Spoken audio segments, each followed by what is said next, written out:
Good evening, I'm Kurt Gutgsell. High school baseball tonight. Jasper on the road at Evansville Memorial to take on the Tigers. This will be on the turf at Bronze Stadium on the campus of the University of Evansville. You can see it later on tonight at 10 right here on 18.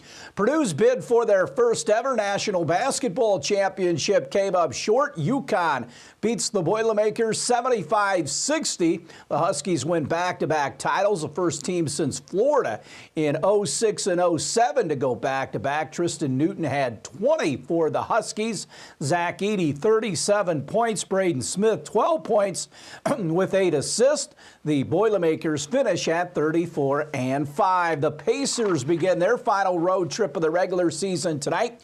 Pacers in Toronto to take on the Raptors. Indiana comes into tonight's game at 45-34. Big League Baseball tonight. The Brewers and the Reds square off at Great American Ballpark. Joe Ross against Frankie Montas. The Reds won last night behind 2 home runs by Ella De La Cruz. Phillies in St. Louis at Busch. Zach Wheeler against Sonny Gray, making his first start of the season for the Redbirds. Cubs in San Diego. Ben Brown versus Joe Musgrove. Last night, the Cubs blew an 8-0 lead in losing 9-8 to the Padres.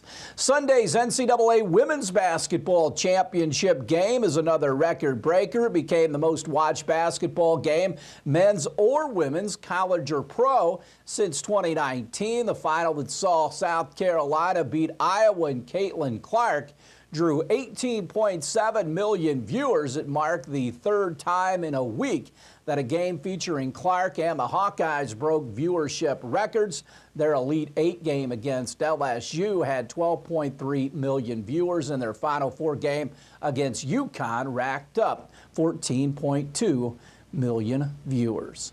Stay tuned. We'll have more right after this.